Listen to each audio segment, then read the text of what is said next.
Assista agora. Jornal Cidade Livre.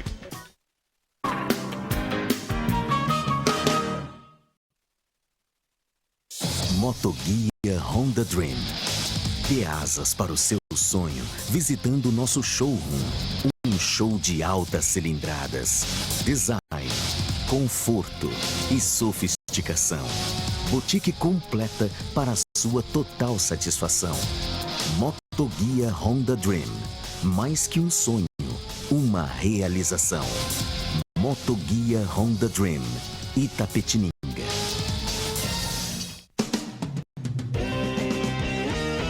EP Despachante, referência há mais de 30 anos em Itapetininga e região. Oferece diversos serviços em um só lugar, sempre com agilidade e excelência no atendimento. Licenciamento, transferência, recurso de multa, defesa e renovação de CNH. EP Despachante, assessoria e consultoria que você merece. Rua Domingos José Vieira, 1142. Macato Concursos Públicos, o melhor curso preparatório do país, com corpo docente especializado, tecnologia de última geração e aulas com foco nos principais editais, cursos preparatórios para concursos, OAB e pós-graduação, carreira de analista judiciário e administrativo, atualização jurisprudencial com resolução de questões, carreiras policiais, fiscais e nível médio. Venha conhecer os nossos planos, descontos de até 50%. Macato Concursos Públicos, 3275-2626. Jornal Cidade Livre. Apoio cultural. Motoguia Honda Dream. Mais que um sonho, uma realização.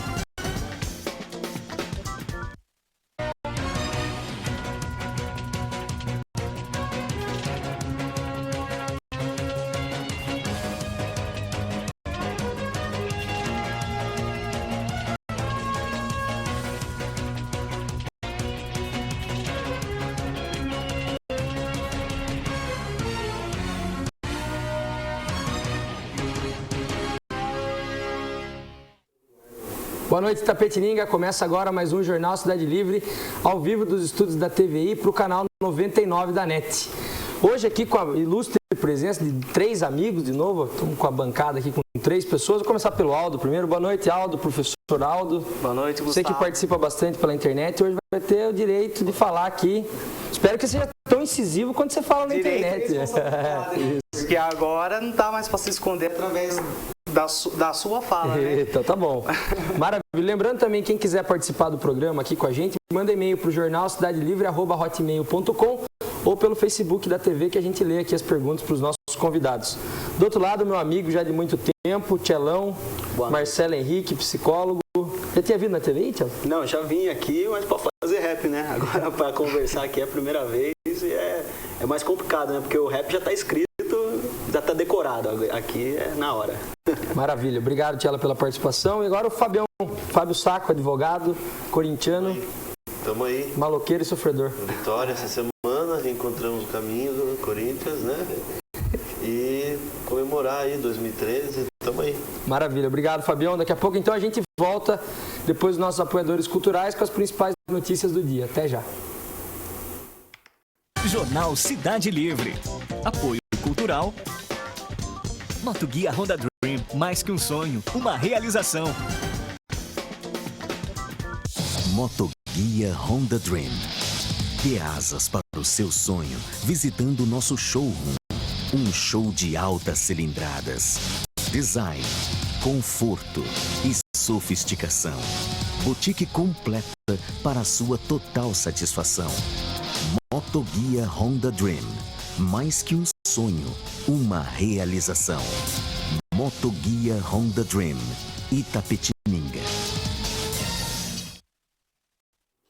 Voltamos em Itapetininga com o Jornal Cidade Livre. Hoje já está todo mundo comentando aqui, ó, debatendo os assuntos que no momento dos nossos apoiadores culturais. E vamos para a primeira notícia aqui, que saiu no site da Abril, que o Uruguai, lá, o governo do Uruguai, troca armas da população por bicicleta e computador. Campanha do governo pretende reduzir o número de armas não registradas em circulação no país. Aí diz aqui que para reduzir o número de armas ilegais em circulação no Uruguai, o governo do país lançou uma campanha que promete estimular a população a entregar armas de fogo não registradas por decisão própria e ainda promover promover saúde e conhecimento. Professor, você que é um professor, Aldo, o que dizer dessa ideia do Uruguai aí? É uma ideia bastante interessante que o presidente toma na medida em que ele não só incentiva o desarmamento da população, mas também o acréscimo cultural e promoção da saúde, né? À medida que ele dá a bicicleta para a população. É interessante, mas é uma faca de dois gumes também, se não bem conduzido, né? Precisa ver, porque isso você estimula uma outra demanda, que seria a aquisição de arma mais barata no mercado negro, para adquirir esse computador, para adquirir essa bicicleta. É uma coisa, são medidas populistas, interessantes em alguns casos, mas tem que ser visto com cuidados em outros, porque para não que se perca o controle do alcance social disso daí, né? Que se perde-se o controle do alcance social e você acaba alimentando, fomentando um subsistema em cima dessa medida. Mas é interessante, sim. E aí, Tchelão, o que você acha como psicólogo aí dessa ideia do Uruguai? No Brasil era dinheiro. Você vendia sua arma para o Estado. E aí? Sim. Tem que ver o desejo, né, da população. Né? Qual é o desejo? Se o desejo é mesmo o computador, né, provavelmente, né, para os adolescentes, qual é o acesso? Eu, sinceramente, não conheço a realidade do Uruguai como é. Não sei se aqui daria certo essa ideia. Mas, né, a princípio, né, ouvindo isso aí, seria difícil eu fazer uma crítica, né, de uma posição que aparentemente é uma boa proposta, né? E aí, Fabião, o que você achou dessa ideia do Uruguai? Eu acho que a ideia do Brasil deu mais resultado. Eu tenho a impressão que tende a dar mais resultado. A ideia que o Brasil teve de grana mesmo, né? O pessoal, o dinheiro é a moeda universal, né? Afinal, a pessoa, para comprar arma, ela comprou arma, né? Exatamente. Eu acho que isso surte mais efeito. Mas aproveito o gancho da notícia, se você me permitir, para fazer um comentário, por exemplo, um pouco patriota, né? Eu fiquei vendo muitas críticas ao Brasil, né? Aproveitando o gancho da notícia que eu acho que a gente vai acabar comentando mais para frente aí, que é do que aconteceu lá no Sul, né? Os Estados Unidos, compra-se arma nos Estados Unidos com a maior facilidade do mundo, e todo mundo acha que os Estados Unidos é mais evoluído, que a legislação é mais evoluída, né? Eu acho que não. Eu acho que no Brasil nossa legislação está anos-luz na frente dos Estados Unidos na questão da repressão às armas. Acho que as políticas públicas que vêm sendo adotadas para combater, se elas são eficientes ou não, elas são muito bem intencionadas, né?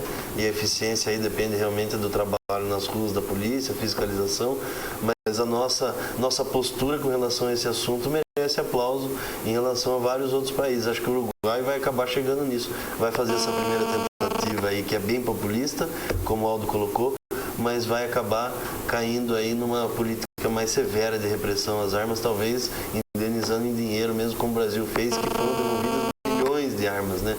Pelo menos os veículos de comunicação noticiaram a devolução de muitas e muitas armas, né? E eu acho que nós temos que nos orgulhar de estarmos um pouco na frente, não só do nosso vizinho Uruguai, como de outros países ditos evoluídos como os Estados Unidos, por exemplo. Na verdade, eu utilizei essa notícia para a gente entrar exatamente nesse debate sobre o desarmamento que aconteceu no Brasil, se foi uma decisão viável ou inviável. É que ela, assim, né, ela tem falhas, né? Você acaba tendo falhas em outros setores, né? Por exemplo, enquanto o Estado vem e adota essas políticas que a gente até aplaude, acha louvável a ação, por outro lado, o Exército escoa armas que ninguém consegue entender por onde, né? São achadas armas de uso exclusivo do Exército na mão de bandidos. Isso é frequente, né? A gente vê isso com frequência, quer dizer... Então, ainda não está longe do ideal, mas acho que um bom passo foi dado, mas ainda precisa ter uma fiscalização muito mais rígida, um trabalho policial muito mais severo para tirar essas armas clandestinas, essas armas ilícitas das ruas. Tchelo, você acha que a população não tem o direito de se armar? Bom, direito de se armar, eu, na verdade, sou contra, né, qualquer tipo de arma, né, a não ser outras formas, né, de luta, né, que não a arma de fogo. Mas eu aproveito para pensar, né, dentro dessa questão, o porquê a arma, voltando ao que eu disse no começo, é um objeto de desejo da população, principalmente da periferia. O que a arma representa? E será que essa troca, um computador, uma bicicleta, tem o mesmo poder para satisfazer um desejo? E qual é o desejo do cara que quer se armar? Principalmente dos adolescentes, né, do jovem que arma é um símbolo de poder, porque ele precisa desse poder, porque ele não consegue se inserir na sociedade, senão nesse submundo do crime, através de uma arma ou tantas outras formas simbólicas, né? A gente poderia falar que dá à população alguma forma de poder que parece não termos, né? As pessoas parecem não ter, principalmente na periferia. Então, o que significa essa arma, né? A gente deveria pensar também, começar a pensar isso. Entendi, do caráter também psicológico do uso da arma, no caso. O que isso representa? Aldo, você é a favor de desarmar a população? A favor de desarmar a população, porém com grandes ressalvas. Dar dinheiro na mão é perigoso. É perigoso porque vira mercadoria de troca. Então você, a partir do momento que você dá o dinheiro para uma pessoa, existe, eu não sei precisar, mas existe um tempo de vida útil e existe também uma atualização do arsenal, principalmente do crime organizado. Você pensa que você possa pegar essa arma que você entrega lá, pega uma quantia de dinheiro e você pode, no caso de viciado, reverter isso para consumo de droga, você pode reverter isso para consumo de bebida alcoólica. Eu acho que, no caso de se pensar isso daí, eu acho que a intenção é promoção realmente de cultura, de saúde, né? Mas poderia se dar, então, vale compras, porque a partir do momento que você está financiando nas entrelinhas ou por debaixo de tudo isso, né, com o financiamento público até, né? Você veja bem, você pagar R$300, uma pessoa que adquiriu uma arma ou houve um crime, achou uma arma, vai lá e entrega essa arma. Primeiro que você atrapalha uma investigação, segundo que você dá dinheiro para uma pessoa que pode gastar na boca de fumo, pode gastar com bebida alcoólica, pode gastar com outro tipo de coisa que, na verdade, você não combate a violência, você combate o armamento. E, de mais a mais, gente de bem cumpre a lei. Quem não vai cumprir é o bandido. Quem não vai se desarmar é o bandido. E essa lei nunca vai pegar para o lado da criminalidade. Na verdade, o que se reduz? Reduz aquela briga de bar que acontece, que termina em morte, mas o crime organizado mesmo dificilmente é abalado por isso. E aí, Fábio, você acha justo não restituir o valor da arma para a pessoa? Eu acho a grana complicada mesmo, podia ser um vale, um ticket de refeição, sei lá, alguma coisa assim, né? Não consumível com bebida alcoólica, cigarro, esse tipo de coisa, né? Um negócio que fosse mais saudável, assim, e tal. Mas eu acho que merece um programa só para falar disso, sabe, Gustavo? Porque o assunto do desarmamento na época, hoje ele esfriou um pouco. Mas na época eu lia tanto as críticas favoráveis e desfavoráveis. E vou falar um negócio para você. Cada hora eu pendia para um lado, sabe? Porque os argumentos são muito robustos para um lado e para o outro, né? A gente vê assim que desarmou as pessoas de bem. Desarmou as pessoas de bem e aí nesse contexto, né?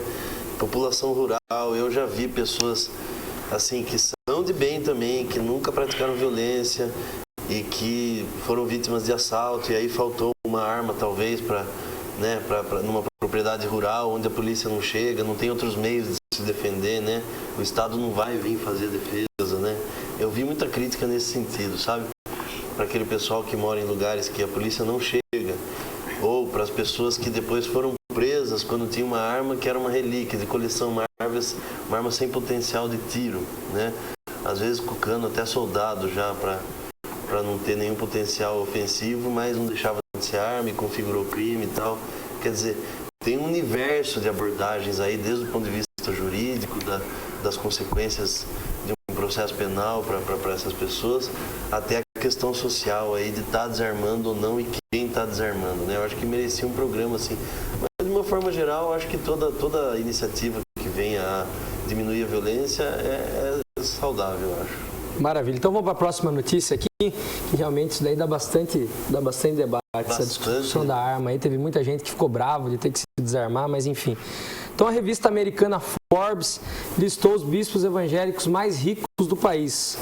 Então está aqui que o bispo Edir Macedo, fundador da Igreja Universal do Reino de Deus, é o pastor mais rico do Brasil, com uma fortuna estimada em 950 milhões de dólares, afirma a revista. Ele é seguido por Valdemiro Santiago, Silas Malafaia, R.R. Soares e Estevan Hernandes Filho. O que dizer dessa notícia, Tchelo? A notícia está errada, né? A primeira coisa, porque o Silas corrigiu. Quanto está escrito aí que ele tem? Não, só falou que ele está em tá. antepenúltimo. Depois ele colocou que o valor dele era só de 6 milhões, né? A revista colocou de... 90? Tava muito acima, né? Então... Ele só tem 6 milhões. É só 6 milhões. O patrimônio dele é só 6 milhões, né? Não, mas é ridículo, né? Você vê como a igreja, né? O evangelho, na verdade, se tornou uma fonte de lucro para as pessoas e não é mais o reino de Deus, é o reino dos homens aqui na terra. Cada um quer fazer seu castelo, seu patrimônio, o seu templo, né? E eu fico muito triste, Gustavo, porque no meio religioso, né, seja evangélico, católico, é muito difícil a gente discutir e conversar sobre essas coisas, né? Porque daí eles usam o discurso de Jesus e não julgar, olhar primeiro a trave no seu olho, depois você falar do cisco do irmão, e aí você não consegue, nesse meio, chegar numa igreja e poder abrir esse assunto e conversar com as pessoas, porque é um meio de manipulação, é uma forma onde alguém dita as regras, é uma pirâmide, o cara está lá em cima, ou ele é apóstolo, ou ele é bispo, ele é o detentor do saber, da verdade, e o resto são ovelhas, né? Que apenas dão dízimo, contribuem, mas não tem nenhum direito de questionar o porquê que nós damos esse dinheiro, né? Esse dízimo, essa oferta, essa campanha. É uma manipulação terrível. Fabião, você é a favor dessa, ainda que seja protegido constitucionalmente? Olha, eu tenho medo de falar sobre esse assunto. Sabe por que eu tenho medo? Porque o Brasil é um país onde você pode chegar e falar, eu torço para o Santos ou para Ponte Preta, você pode falar, eu sou do PCdoB ou do PSDB, não tem problema. Mas se você falar, eu sou ateu, ou se você falar, odeio religião, odeio a forma como deixam as pessoas abduzidas, né, ou alienadas, né, então aí você começa a ser execrado pela sociedade, né. Eu tenho amigos inteligentíssimos, de personalidade fortíssima, sabe, detentores de opinião assim, individual mesmo, mas a hora que fala de religião as pessoas se transformam. Então eu morro de medo, sinceramente, eu morro de medo de falar sobre esse assunto e acabar desagradando alguém. Mas a pergunta alguém que eu gosto, assim. Eu sou revoltado com essa questão de grana da igreja, porque isso é histórico, né? Vem lá de trás, né? Quando é que surgiu a religião? A religião surgiu com a necessidade de se controlar a humanidade, de se liderar, né? Liderar só no blá blá blá, só naquela conversa de precisamos viver numa sociedade justa, equilibrada, harmônica e precisamos criar regras, não funcionava. Então depois tentaram controlar a sociedade pela violência e quando não foi pela violência, foi pela violência psíquica, né? Que é ir na ferida do ser humano, trabalhar com o seu maior medo, que é o quê? O medo da morte. A hora que acharam explicação para a morte, surgiu a religião, né? A hora que começaram a dizer de onde vem, de onde viemos, para onde vamos, né? Aí sim, entraram no lado mais temeroso do homem e aí o homem passou a respeitar e ser ovelha, como disse o Mano Cello aqui. Então, o que acontece, né? Falar sobre esse assunto é difícil, mas eu vou falar para você, eu sou completamente contrário. Não é só a igreja evangélica, né? Nós temos exemplo de um padre aqui que eu tenho escutado críticas, não acompanho, não sei nada do assunto, mas tenho ouvido. Tem um padre aqui que tem feito viagens, tem frequentado festas de luxo, tem tido uma vida aí, já estão de olho no padre. Já estão querendo denunciar o padre. Já estão querendo denunciar, quer dizer, não é privilégio só dos evangélicos isso aí não. Essa questão aí do olho atento a essa vida de mordomias aí. Mas eu acho lamentável, né? Acho lamentável as pessoas não perceberem o quanto elas estão sendo manipuladas por isso. E vou fazer uma referência aqui ao poeta Marcelo Nova, né? Se a fé remove montanhas, também traz grana e um monte de mulher. E aí, Aldo, o que você acha dessa notícia aí dos evangélicos? Não, dos bispos, né? Não é dos evangélicos. É quem comanda, no caso. Principalmente porque em outros países, por exemplo, na Alemanha, a Igreja Católica é uma fortemente criticada, principalmente por até vender indulgência, porque quem não paga o dízimo lá não recebe nem extrema-unção para morrer. É uma coisa meio complicada. Eu acho que essa teologia mercantilista que virou a igreja de quanto mais você dá, mais Deus te devolve, ou quanto mais você contribuir, mais você vai receber no reino do céu, é uma coisa meio chata que delegou a igreja num plano da espiritualidade, que eu acho, para mim, a razão de ser uma igreja é a razão de espiritualidade, transformou a igreja, na verdade, num grande centro de interesse, né?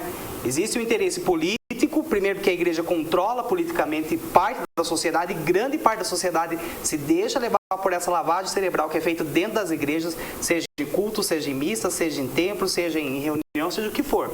É feita uma lavagem cerebral. Tanto tanto é feita que mostra o poder aquisitivo desses pastores frente à sociedade comum, né? Acumular riqueza a esse ponto é demais, é demais. Isso só com uma boa lavagem espiritual e cerebral, principalmente, para você conseguir arrecadar isso daí em tão pouco tempo e despontar aí como um dos mais poderosos financeiramente do país. Tchelo, e essa liberdade, tudo é muito livre, você não acha que tem que ter alguma regulamentação disso daí? Não, ainda que não seja obrigado, porque a Constituição prevê essa liberdade, mas sim, eu acho. Tá demais, até privilégios, né, na verdade, né? Mas só pegando um gancho ali do que ela estava falando, eu fico impressionado com a incoerência das pessoas. Eu não sei, eu acho que é um malabarismo muito bom que eles conseguem fazer de usar a figura do Messias, do Jesus, e aí a pessoa seja ateu, seja cristã. Qualquer um que lê o Evangelho, não faz sentido, né, um Jesus, seja histórico ou seja o Filho de Deus, acredite como queira cada um de nós. Mas um que fala que não tem onde reclinar a cabeça, que fala para aquele jovem rico, quer me seguir, vende tudo, né? Ou fala para não acumular tesouro aqui na terra, e como eles conseguem ter um discurso contrário, falando que o cara que for o seguidor desse mesmo Jesus, ele vai ter dinheiro, ele vai ter mulher, ele vai ter tudo isso. É muito incoerente, é um malabarismo impressionante. Eu nunca assisti um culto, nem quero assistir desses bispos aí, mas como que eles conseguem? Eu não entendo, né? É muito incoerente, né? Eles são muito inteligentes, eu acho, para conseguir manipular, né? São ditadores mesmo, né? Fábio, dizem que o Valdemiro Santiago operou o joelho no Einstein, mas ele cura cadeirantes, aidéticos, deveria, em tese... Quando o joelho dele... Daí foi no casa não faz milagre. Não faz milagre, pois é. E a programação está aqui da festa de São Paulo. Isso, maravilha. Então vamos para a próxima notícia aqui, lembrando aqui da festa de São Paulo Após, vamos esquecer. Também tem a festa do milho, mas o papelzinho que sumiu, mas a festa do milho está acontecendo do dia 25 de janeiro ao dia 3 de fevereiro, lá na Igreja São Roque. E aqui a festa em louvor a São Paulo Apóstolo. Quem quiser ir lá também, do dia 25 de janeiro ao dia 3 de fevereiro. Vamos falar um pouco de política aqui antes dos nossos apoiadores culturais, que é o debate aí de quem será o novo presidente do Senado Federal, aí o Renan Calheiros despontando aí. E o José Dirceu disse que o Renan Calheiros é vítima de campanha de falso moralismo. Condenado a 10 anos e 10 meses de prisão pelo Supremo Tribunal Federal, no julgamento do Mensalão, o ex-ministro José Dirceu defendeu nesta quinta-feira em seu blog a candidatura do senador Renan Calheiros à presidência do Senado. De acordo com Dirceu, o PMDBista é alvo de uma campanha de falso moralismo baseada em denúncias antigas com o objetivo de dividir a base de apoio do governo. O que você acha do Renan, Aldo? Primeiro que a candidatura dele à presidência é uma piada de mau gosto, né? Porque ele já saiu sobre forte aclamação de todo o Senado na época, com denúncias fortes, e que ele até então não se provou nada a favor nem contra, mas saiu sob um mal-estar enorme. Agora, o José Dirceu defendendo ele, né? Aí você começa a entender o porquê que ele não pode voltar a ser o presidente, né? Porque uma pessoa que sofreu uma condenação, eu, sob o meu ponto de vista, não teria nada a acrescentar em favor do Renan. Aliás, pesa muito mais contra o Renan do que a favor a manifestação do Dirceu para a candidatura dele à presidência do Senado. Para mim é uma piada muito de mau gosto e ele deveria se enxergar e não concorrer de forma alguma. Apesar que a base governista tem interesse na candidatura dele e por isso vai defender até o fim.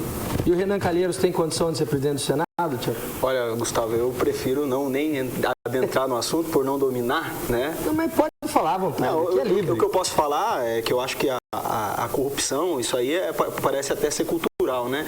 Eu tenho até um rap que eu escrevi em 2006, que já falava sobre essas coisas, quando estava começando todo o movimento, todo o mensalão, tudo aquilo.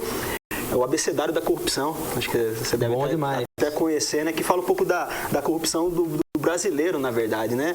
A gente vê tudo isso acontecendo lá em cima e a gente critica, a gente coloca no Facebook e não, a Dilma ela abaixa a energia, aumenta a gasolina e tal, e a gente às vezes não enxerga também a nossa própria corrupção. E naquele tempo eu já estava escrevendo sobre isso, para a gente se olhar um pouco e no dia a dia, no troco que não devolve. Fale um pouquinho da música e da letra.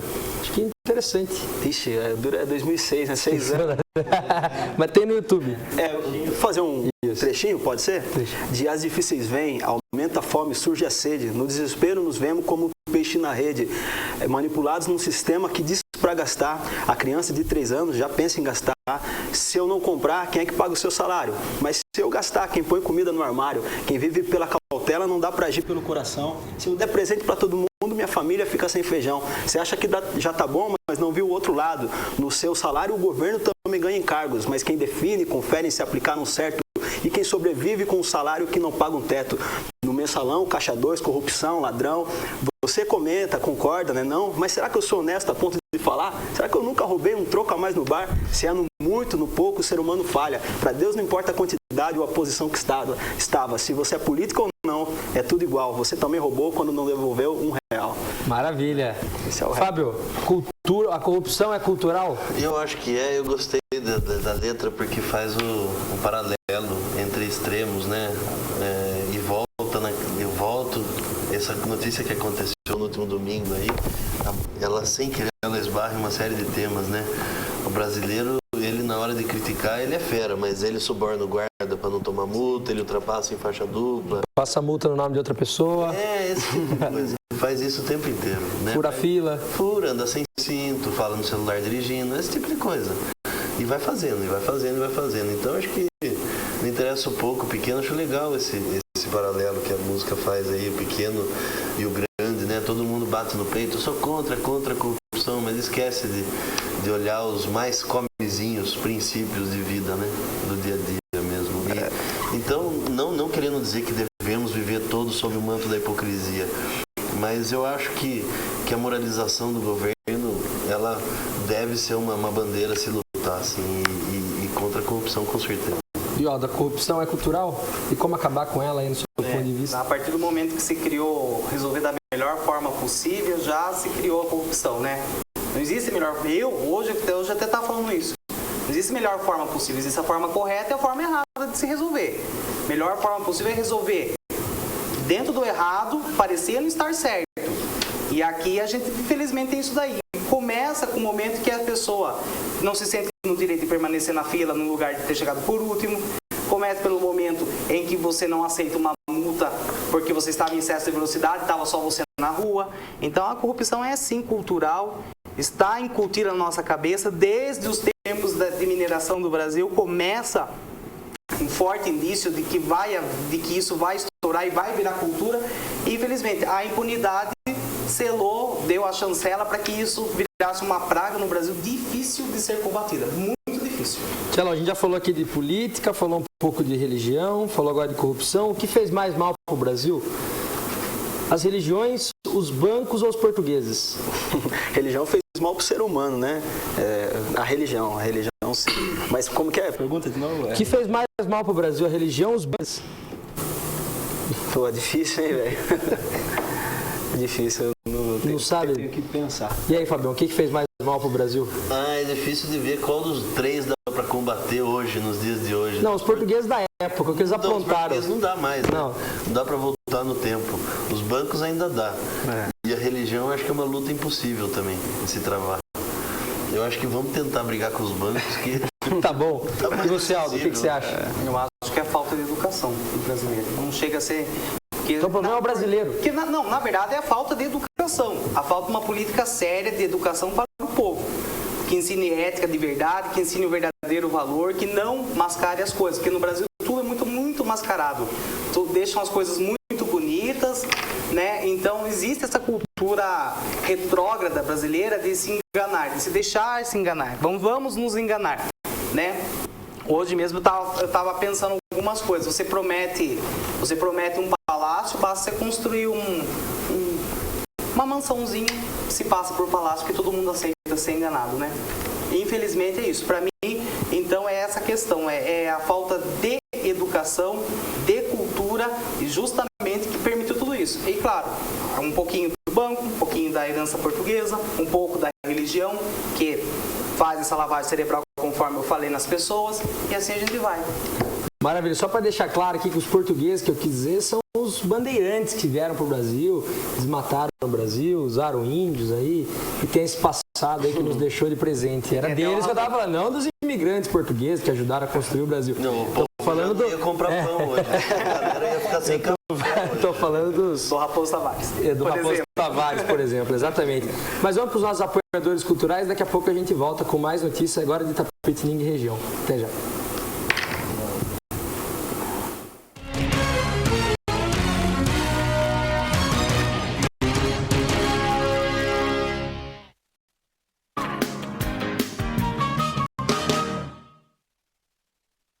Macato Concursos Públicos, o melhor curso preparatório do país, com corpo docente especializado, tecnologia de última geração e aulas com foco nos principais editais, cursos preparatórios para concursos, OAB e pós-graduação, carreira de analista judiciário e administrativo, atualização jurisprudencial com resolução de questões, carreiras policiais, fiscais e nível médio. Venha conhecer os nossos planos, descontos de até 50%. Macato Concursos Públicos, 3275-2626.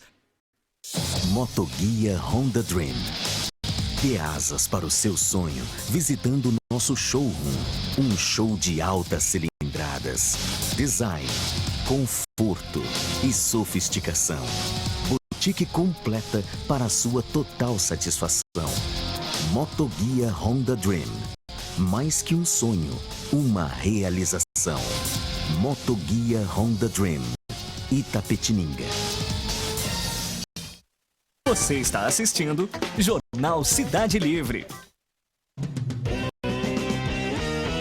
EP Despachante, referência há mais de 30 anos em Itapetininga e região. Oferece diversos serviços em um só lugar, sempre com agilidade e excelência no atendimento. Licenciamento, transferência, recurso de multa, defesa e renovação de CNH. EP Despachante, assessoria e consultoria que você merece. Rua Domingos José Vieira, 1142.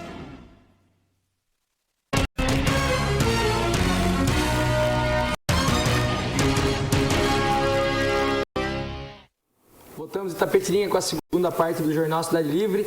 Hoje com a presença aqui dos nossos 3 amigos convidados. Hoje o Fábio Saco, o Tchelão, psicólogo, e o professor Aldo, que sempre ajuda a gente pela internet, sempre dá seus pitacos na internet. E hoje está aqui, está apertando ele um pouco. Tem uma pergunta para fazer para você ainda no final do programa. Quero ver o que você vai me responder. Mas vamos lá, saiu no Correio de Itapetininga que já tem uma nova empresa gerindo o hospital em caráter de emergência. Foi uma compra direta, sem licitação, a contratação direta, no caso para gerir o hospital nesses próximos 30 dias. O que você achou disso? Leu a notícia do jornal? Li, necessariamente não concordo. Não concordo porque a gente já partiu de um precedente, vamos abrir chances para acontecer. Não que vá acontecer, mas se o precedente já existiu, então a possibilidade sempre vai acompanhar. Eu acho que a prefeitura deveria arcar de vez e assumir a responsabilidade pelo hospital regional e administrar por conta dele. E aí, Tchelão? Você acha que o município tem condição de gerir o hospital ou tem que passar para terceiro mesmo? Não, assim, o necessário, importante seria que conseguisse, né? Agora eu não sei como foi, eu não li como foi feita essa contratação, né? Qual foi a forma de se avaliar, né? Mas como que é analisado isso, né? Para não recorrer a acontecer novamente o que aconteceu com o SAS. E a saúde de Sorocaba tá boa? Não, terrível, cara. Eu falo como um cidadão. Porque muitas pessoas vêm aqui e usam a saúde de Sorocaba como exemplo. Exemplo do quê? De mau exemplo, né? Meu pai passou, né? Para quem não sabe, meu pai ficou 2 meses internado no hospital em Sorocaba, mas passou pelo pronto atendimento de São Miguel Arcanjo, que São Miguel Arcanjo está sem hospital, né? Estão construindo particular.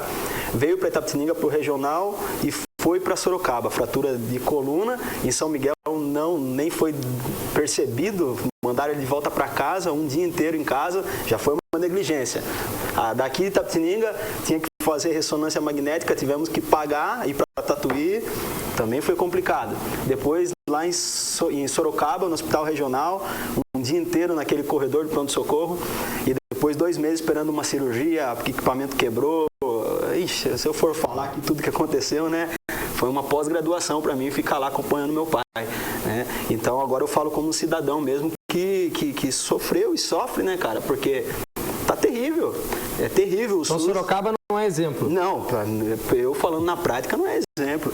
O SUS é maravilhoso, né, cara? Na teoria eu acho lindo, eu sou apaixonado pelo SUS, né? Tudo quando eu leio essa luta, mas na prática, infelizmente ainda falta muito. Falta muito. E aí, Fabião, o que você achou dessa notícia do Correio? Bom, não vamos adentrar muito na espécie de contratação, que a gente nem sabe, né? Isso. Vamos falar assim, será que é legal terceirizar a saúde? Acho que é mais isso que você quer Exatamente ouvir, né? isso. Olha, é difícil de responder, porque se não terceirizar, fica à mercê de funcionários públicos. E aí aqueles que não estão servindo a contento, porque é muito subjetivo você dizer assim, fulano foi carinhoso, foi atencioso com meu pai, fulano não foi. Né? E aí o cara vai vir se defender e vai falar, mas onde está no edital do meu concurso que eu tenho que ficar sorrindo e ser carinhoso? Eu faço profissionalmente o que eu tenho que fazer. E muitas vezes isso em saúde é preponderante, né? Atendimento, Sim. sorriso, carinho, né? Então, eu acho complicado você pegar e engessar desse jeito, assim, no meu ponto de vista, eu não sou muito profissional da área, não entendo muito, mas assim, na saúde fica complicado você ter que eternizar pessoas no atendimento, no cuidado, né? E essas pessoas você não poder demitir, não poder, sabe, não ter esse poder, essa flexibilidade de poder chegar e falar, você não serve, eu vou trocar você. E isso, quando é terceirizado, é possível de ser feito. Só que em contrapartida, né, o quanto pode escoar de dinheiro pelo ralo nessa terceirização, afinal de contas, é o que estava sendo comprovado, eu acho, ainda não veio a público, mas eu acho que as irregularidades que a Polícia Federal pegou no contrato com o SAS eram exatamente essas. Era você pegar, chegar para um cara e falar, você vai montar a empresa, eu vou pagar você como pessoa jurídica, e você, na verdade, é médico, é pessoa física. Então, aí tem uma série de irregularidades, né? Pagar uma pessoa física como pessoa jurídica. Esse é um exemplo. Outra coisa, o salário seu, que seria R$5.000, e que se fosse CLTista, viraria 10 mil em encargos, nós vamos pagar 7, então. Quer dizer, isso está gerando economia ou prejuízo aos cofres, no final das contas? Está sendo sonegado o imposto federal, está sendo sonegado o INSS, ou cofres municipais? Quer dizer, toda essa conta, toda essa matemática e essa análise aí é complexa de ser feita, mas via de regra me incomoda um pouco a questão de ter que ficar com um funcionário público efetivo cuidando de saúde e não poder ter essa flexibilidade de gerenciar, entendeu? De tirar o cara ruim e pôr o cara bom, de pegar o médico bom e tirar o médico ruim daqui, não poder mexer essas pedras. Eu acho que isso na saúde me incomoda um pouco. Em outros campos você pode até conseguir dar mais ciência, dar mais técnica para as funções públicas, né, para os serviços públicos prestados. Mas quando é saúde, quando as pessoas estão passando por dor, só quem tem um parente, como o Cello que passou por isso, só quem está vivendo na pele sabe o que é o desespero de ter um ente querido passando por um problema de saúde, entendeu? Concorda? Não. A terceirização no Brasil não funciona pelo seguinte, sob o meu ponto de vista. Veja recentemente o caso de Campinas, por exemplo, do caso das ressonâncias magnéticas.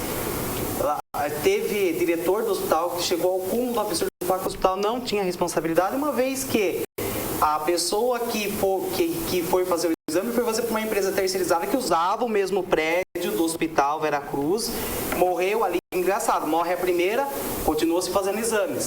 Tem que morrer a segunda, continua-se. Na hora que morre a terceira, que vão perceber que pode haver contaminação, alguma coisa. E agora o hospital simplesmente diz que isso é responsabilidade da empresa terceirizada. Então não existe uma corresponsabilidade no Brasil. Então se terceiriza para se livrar do problema. Então eu me livro do problema terceirizando, porque o que para mim, o que falta é justamente fiscalização nesse sentido, porque se terceiriza, joga para outro que resolva, outro que faça.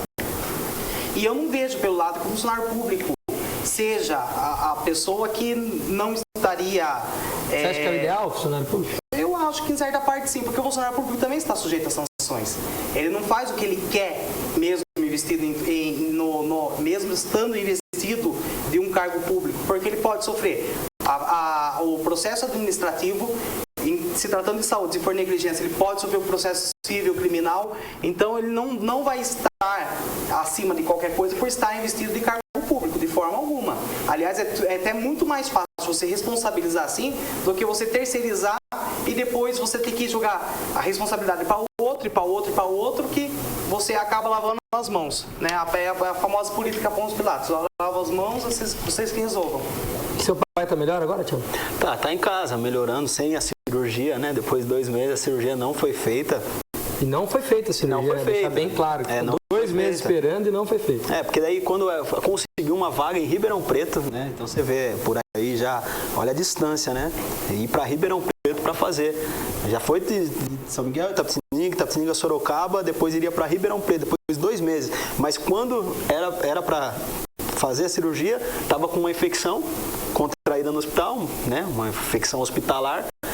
E aí não foi possível fazer. E com esse tempo, 2 meses, o osso já tinha calcificado, recebeu alta, só que a sequela, né? O tempo é muito maior. Depois a gente conversa com os advogados e vê o que pode ser feito, né? Mas eu acho que assim, eu até não sou tão bom para falar sobre o assunto, né? A única coisa que eu queria ver era que as pessoas fossem tratadas com dignidade, né? Você vê pessoas chegando machucadas e tem que ficar num corredor o dia todo esperando. É desumano, cara. É desumano. Imagina outra cidade, outros lugares longe aí que está acontecendo, né? A fiscalização, seja terceirizado ou seja funcionário público, né? Tem que acompanhar. E nesse caso específico, o funcionário público responde pela falta de urbanidade no tratamento com o outro. É um dos critérios de avaliação para a estabilidade do funcionário. Então, você vê, se 3 anos, não é possível que a pessoa mude tanto em 3 anos, né? Então, é muito mais fácil você punir funcionário público porque está nas mãos do poder público do que estar na mão de terceirizado. Porque terceirizado contrata, manda embora, tem uma maleabilidade de pessoal mais fácil, verdade. Sim. É que nem o Fábio falou, concordo com o Fábio. Não tá bom, ó, você não serve, vou trocar, vou pôr outro. Coisa que não dá pra fazer com o funcionário, que no caso você só troca o funcionário de posto. Mas sabe por que eu falo isso? Porque eu já experimentei a administração pública e eu falo para você, cumprir a lei, o funcionário público cumprir a função dele é muito fácil. Você não péssimo funcionário, entendeu? Ele cumprir só o que está no papel para ele cumprir é muito fácil e nunca ele vai sofrer sanção nenhuma, nem responder sindicância, nem processo administrativo nenhum. Porque cumprir só o dever funcional dele é muito fácil. E ser um péssimo funcionário no frigir dos ovos. Essa que é a minha teoria. É fácil você cumprir só o que o edital do teu concurso... Mas existem as normas do regimento interno de qualquer repartição. E o funcionário se submete a ela. Mas tudo bem, você vai falar, você vai ter que cumprir horário, vai ter que atender bem as pessoas. Você pode colocar tudo isso. Se ele quiser, ele vai ser um mau funcionário. Mau funcionário do ponto de vista do que não pode ser avaliado, que é esse carinho com o povo, entendeu? Esse carinho. Geralmente as pessoas, o que mais... Eu já fiquei também em sala de espera de hospital público e tal. E sabe o que mais me incomoda, que eu mais percebo? O primeiro atendimento. Isso aí tem uma diferença gritante entre atender bem, saber explicar, olha, o senhor vai passar por uma triagem, o senhor vai ter que esperar aqui, e falar assim, falar de uma maneira grosseira. Os dois estão falando a mesma coisa, mas muitas vezes de jeitos diferentes. Outra coisa que mais me incomoda, as pessoas que estão ali, geralmente elas chegam ali passando mal. Às vezes, o problema pode não ser nem uma emergência, nem uma urgência, mas ela está passando mal, se sentindo mal. E elas têm que ficar ali mal acomodadas, sentadas muitas vezes, e aquilo é um sacrifício, assim, monstro, porque tem que estar ali, sentado, não pode deitar, não tem um lugar para deitar. E a pessoa está ali passando mal, e são 50, 60 pessoas, muitas vezes hospitais que até, vamos dizer de uma maneira grosseira, até estão dando conta do recado, mas atende mal, o sistema de espera é ruim, é de sacrifício, sabe, até o atendimento. Então, muitas vezes, atender bem, falar bem com a pessoa, saber explicar, o senhor vai ter que ficar mais ou menos 1 hora sentado aqui, até o senhor ser atendido e tal. É complicado, as pessoas sofrem demais. Mas o problema maior não é que, sob o meu ponto de vista, a retaguarda. A retaguarda, até que ela funciona. O problema é o profissional de saúde, o médico que está ali. Veja só, nós tivemos a administração do SOS, que era terceirizado. Nós tivemos médico atendendo muito mal nesse hospital regional. Muito mal, ao ponto de que você teve aí denúncias de mortes por coisas banais, até por problemas banais, né? Problemas que a medicina já está acostumada a tratar e a lidar com isso com certa facilidade. E teve esse problema. Mas já teve terceirização boa também. A superlotação, Fábio, que ocorre, muitas vezes não adianta você pegar, fazer a ficha, se você não tem médico para atender. Porque se você faz a ficha de 3 e não tem médico para atender ele 1 hora, e 1 hora chega a 3, vai ficar 6. Mais 3, vai ficar 9. Entendeu? O problema é que o profissional de saúde, o médico ali, ele precisaria, ele sim ser trabalhado. E não é. Aqui na nossa cidade, infelizmente, não é. Você percebe que são diagnósticos dados a olho nu, né? Você chega lá com você tem isso. E baixa a receita em você. Aqui está uma época que era tudo bezetacil. Parece que bezetacil resolvia o problema da humanidade, né? Chegasse com o problema de corrupção lá, tomar uma bezetacil, acho que você saía muito bem curado de lá dentro, né? Infelizmente é isso. Mas a questão da retaguarda em si no funcionalismo público pode funcionar. Funciona porque... Já teve bons gestores terceirizados aqui quando era a época da Santa Casa de Misericórdia, extinta Santa Casa. O hospital tinha mais leitos, a população era muito menor. O hospital não era regional. E em vez de 80, tinham 200 leitos. Aqui já se atendeu muito bem a saúde numa época boa, aí, né, de boas administrações. E era terceirizado, do mesmo jeito. Santa Casa era uma ONG, como o SAS é. O problema é quando os terceirizados quiserem lucro disso, né? Aí a saúde é meio complicado. Eu acho que é muito complicado você conseguir, a partir da saúde, obter muito lucro. A gente entra no problema da corrupção de novo. Porque a verdade verdadeira é essa. E a terceirização tem isso, alimenta isso, porque delega para o outro, não adianta. Mas vamos falar de outro assunto polêmico, além da saúde. Vamos falar do que todo mundo está se manifestando em Itapetininga. Eu queria saber a opinião de vocês sobre o rodeio. É justo ter rodeio ou não é justo ter rodeio? Então, eu como secretário e ex-secretário de Cultura e na minha gestão, eu já apoiei o rodeio a contragosto. Né? Eu pessoalmente, Fábio, vou ser sincero para vocês, eu sou completamente contrário a todo e qualquer tipo de maus tratos animais aí, né? Sou um defensor da causa, apoiador, e eu acho mais que tem que vir lei mesmo proibindo o rodeio em Itapetininga, que me perdoe os 100 mil adeptos aí, apreciadores que babam de felicidade quando tem rodeio na cidade, mas é um negócio que sacrifica o animalzinho ali e tal, e eu sou radicalmente contra o rodeio. E você, Tchelão?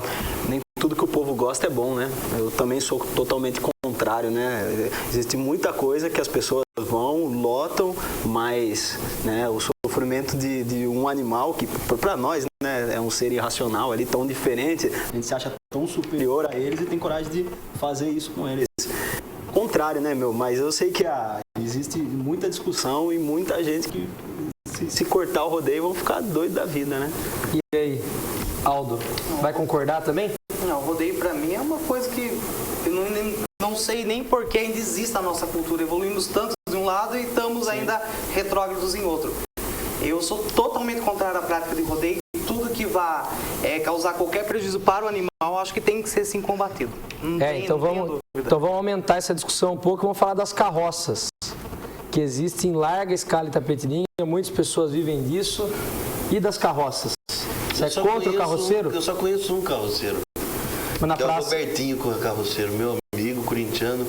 Ele trata o cavalo dele a pão de ló, cara. O cavalo dele é super bem tratado, assim, pelo menos. Mas também não é uma judia do animal? Pois é. Subida, descida. Eu não entendo se o peso do Robertinho é demais. Eu não entendo, sabe? Se pro cavalo aquilo é café pequeno, poderia transportar, sei lá, 5, 6 pessoas, não sei, né? Eu não sei qual é o potencial de carga do cavalo. Mas o do Robertinho é muito bonitinho, o cavalo, muito escovadinho, bem tratado, ele fica dando água o dia inteiro pro cavalo. E sei lá, cara, precisaria acho que um veterinário dizer pra gente qual é a carga que o cavalo suporta, porque uma pessoa em cima do cavalo, no lombo dele, eu sei que é tranquilo pro cavalo, né? Afinal de contas tem até competição, tem tudo isso, né? Será que até uma pessoa também já está ajudando o cavalo em cima do lombo? Ou um gordo, eu não posso, mas você pode, por exemplo, né?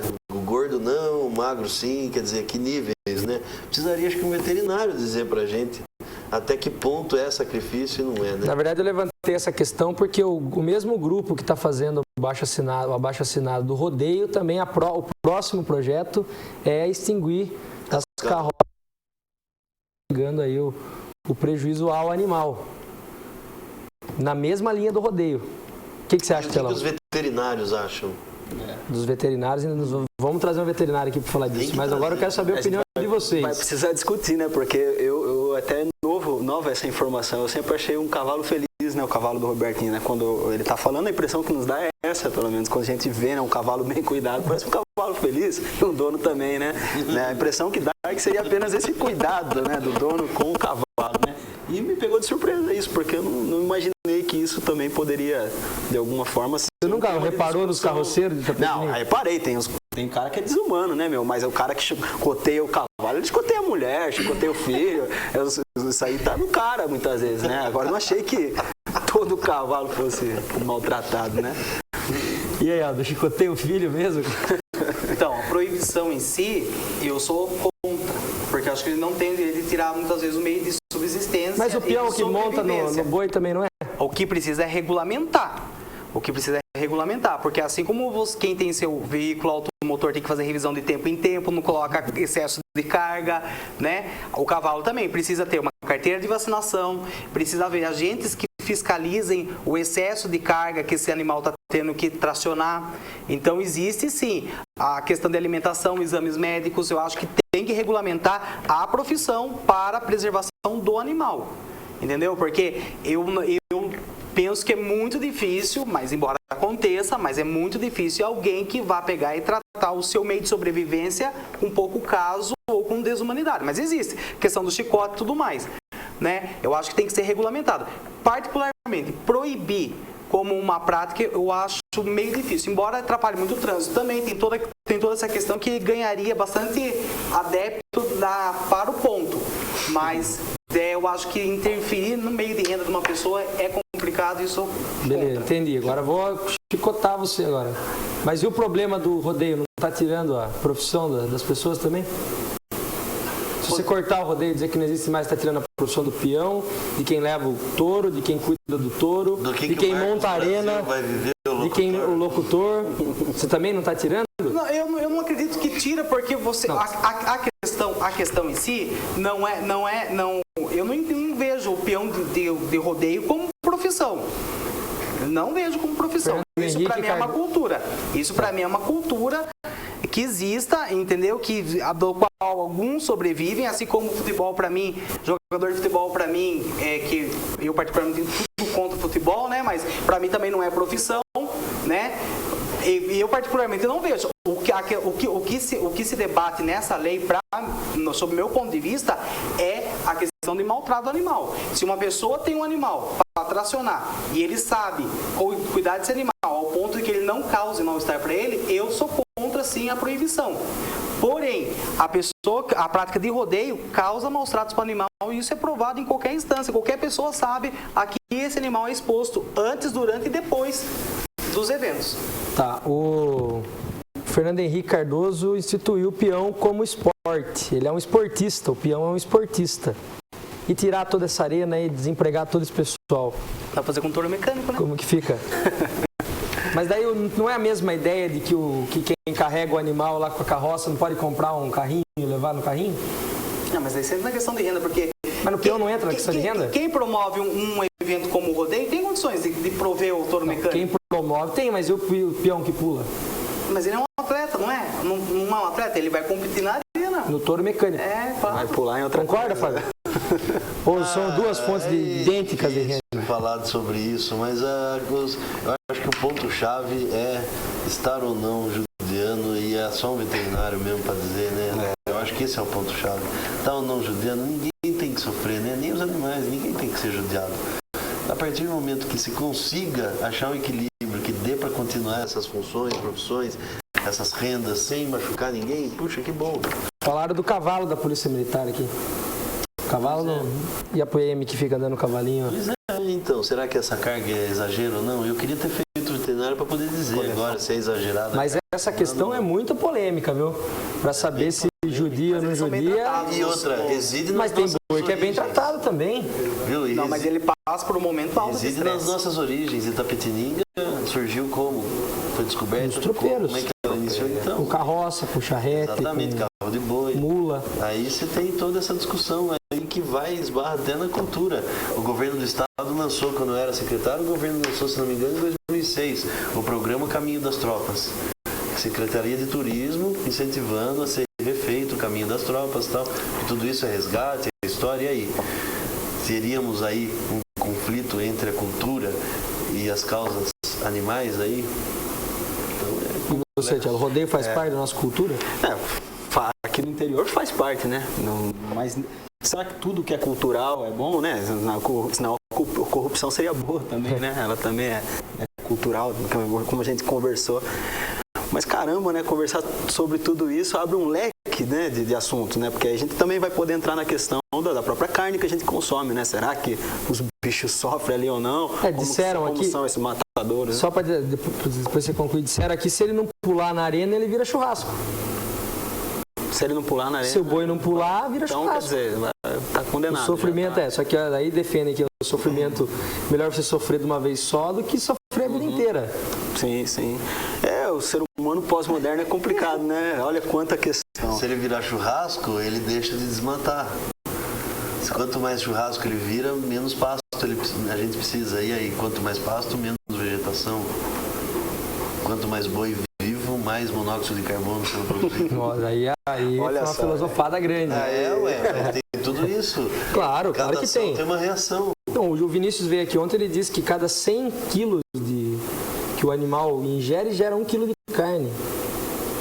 Que você está desmatando os locais para plantar soja para cuidar do gado. Daí o Feijão, que era outro que estava aqui, disse que a nossa tendência é se tornar todo mundo vegetariano. É a evolução da espécie. Pode ser que seja. Pode ser que seja. É isso aí. Então, só para terminar aqui o último assunto que eu queria tratar com vocês, que já está acabando o nosso programa, rapidamente. É um assunto que eu estou debatendo aqui. Você é a favor ou contra a venda de bebida alcoólica em posto de gasolina? Contra. Você acha que é um contrassenso? É um contrassenso, né? Porque se faz política se promove campanhas para não beber e não dirigir, como que vai vender no posto de gasolina, né? Muito. E outra coisa, não adianta endurecer lei e não botar a gente para fiscalizar, que hoje aconteceu esse endurecimento de lei, mas não se fiscaliza. Outra coisa, tem que ser crime de trânsito inafiançável, não pode abrir fiança. Então, não pode-se mais no Brasil começar a criar leis só para a gente ter um catálogo muito bonito de várias leis e que na prática uma contradiz a outra, não dá para se cumprir nada, né? Sempre tem a melhor forma possível. E aí, Tchelão, o que você acha? Nem a favor nem contra, eu acho incoerente, eu acho esquisito, né? Quando eu passo num posto novo aí que abriu aí, e lá é uma balada, né, cara? Aí eu fico meio indignado. Eu não entendo, velho. Os caras, se beber não dirija, mas como tudo cheio de carro lá, todo mundo muito louco, dançando, eu acho incoerente, eu não entendo. Eu sou um cidadão muito antigo para compreender essas incoerências. Você não é um pós-moderno? Não, eu tô na pós-modernidade, mas eu acho que minha cabeça ainda não consegue seguir esse ritmo. Eu acho esquisito demais. Ou proíbe, então, né, ou libera geral aí.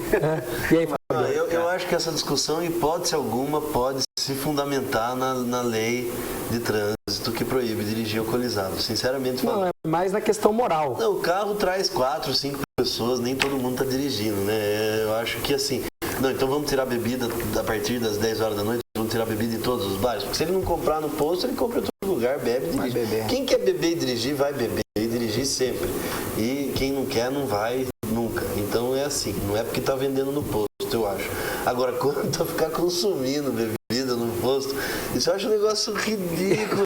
Demorou para chegar, então eu vou falar um negócio para você. Outras cidades do interior de São Paulo já tinham aderido fazia tempo esse negócio de ficar bebendo em posto. Itapetininga demorou. Eu tenho orgulho ainda de ter demorado, porque eu nunca tive esperança que não chegasse. Que demorou um pouquinho mais, mas chegou. Eu acho que é ridículo. Deveria até poder vender a bebida, mas falar assim, consumir aqui nem a pau. Você pega e leva a bebida para onde você quiser. Ficar em posto, em pé, ali bebendo com som alto, ali é lugar de abastecer gasolina, pode ter uma conveniência para um lanche, um negócio, mas não ficar bebendo no posto, isso eu acho ridículo, um atraso de vida. Entra numa boate, vai num bar, vai paquerar em outro lugar, né, meu? Fica cheirando gasolina lá, não é?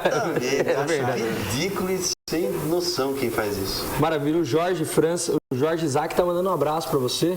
Um abraço, Jorge, o professor Zé Roberto, aqui a todos da mesa, a Aline, a professora Aline, também sua amiga. Muitas pessoas se manifestaram aqui e o nosso programa está chegando ao fim, infelizmente. Foi realmente bem bacana, hoje muitos assuntos. Professor, obrigado, espero que você volte outras vezes aqui. Obrigado. Eu não vou te deixar de calças curtas com a pergunta, né? Eu não sou ateu.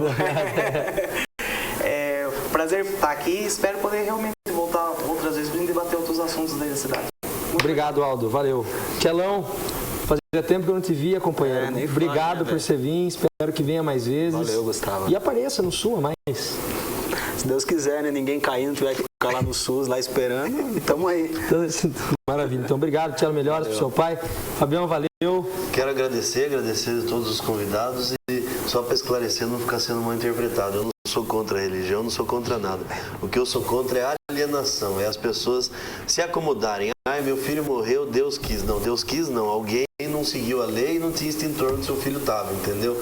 É isso que me incomoda um pouco, as pessoas se bitolarem demais. Mas quem quer vai fundo e Deus acompanhe sempre.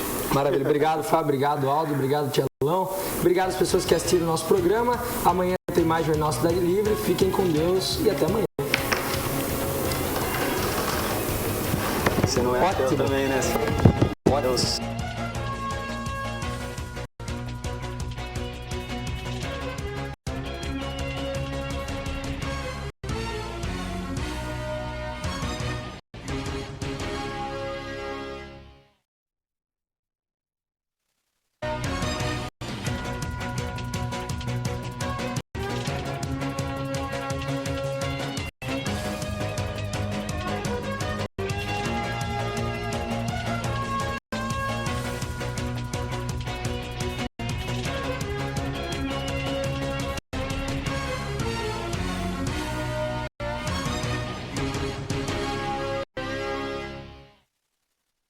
Jornal Cidade Livre.